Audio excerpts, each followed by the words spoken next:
Hi everyone, I'm Chris Mutuk, your lifestyle coordinator here at the Overture in Virginia Beach, Virginia.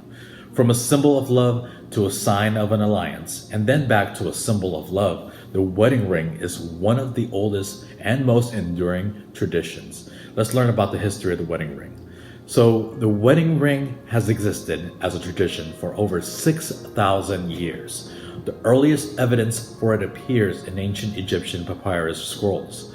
See, the Egyptians initially crafted rings out of woven bands of reed or hemp fibers, but moved on to more lasting materials such as leather and bone. For the Egyptians, the ring served as a symbol of everlasting love, with its unbroken circular shape representing eternity, and the hole at the center symbolizing a door into a new life as a married person. Egyptians wore the ring on the fourth finger of the left hand, due to their belief that a vein ran from that finger directly to the heart. This tradition carried over to the ancient Romans, who called the vein the vena amoris, the vein of love. However, the Romans did not maintain the romantic significance of the ring, instead viewing it as an indicator of symbolic ownership over the wife and as a symbol of alliance between two families, which marriage often facilitated in Roman culture.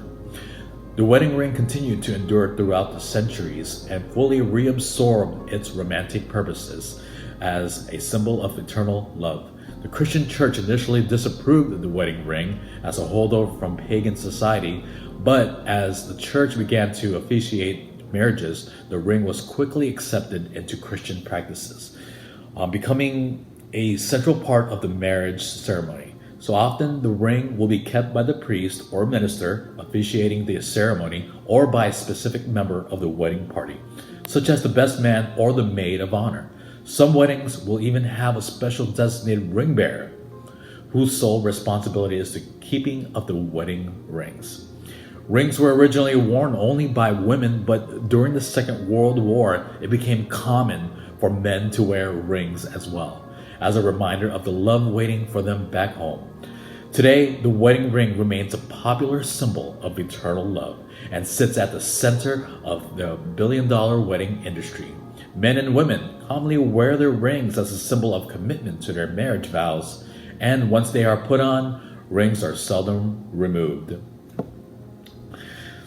Although the wedding ring has lasted for millennia basically unchanged, there have been some variations on the general idea throughout the years.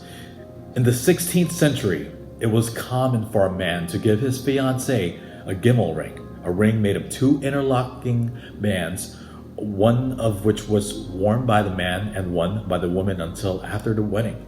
And at which point the woman would wear both put together as one piece. Even more intricate puzzle rings were common in the Middle East, with the band being made of several interlocking parts to discourage the ring's removal. Even today, women are often given two rings throughout the marriage process, one upon engagement and one at the actual marriage ceremony, both of which are often worn together. The wedding ring also is worn differently in other cultures. While the wedding ring is commonly worn on the left hand in most Western countries, in several European and Asian countries, the ring is instead worn on the right hand, most likely due to superstitions involving the left hand being considered the evil hand. In China, some women wear their rings on the left hand while their husband wears his on the right, symbolizing the Taoist principle of yin and yang. In Indian culture, wedding rings may not be worn on the hand at all, but are instead worn on the bride's toe.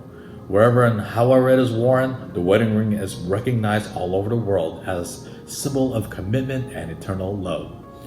So here are a few weddings around the world. The wedding ring isn't the only sign that a person is married. So I'm going to give you a few examples of different signifiers of marriage from around the world. So with beards, right? Among the Amish communities in North America, only married men are permitted to wear beards. Unmarried men are required to stay clean shaven. Sindoor.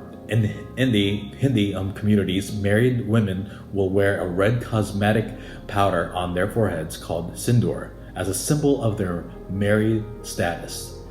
Headwear in Judaism, married women are required to cover their heads upon entering synagogues, and more orthodox sects of Judaism required married women to cover their heads at all times with scarves, hats, or other headwear. Now you have the bangles. Hindi women will often wear glass bangles on both wrists upon getting married. They will keep these bangles on for the duration of the marriage and will shatter them if the marriage ends.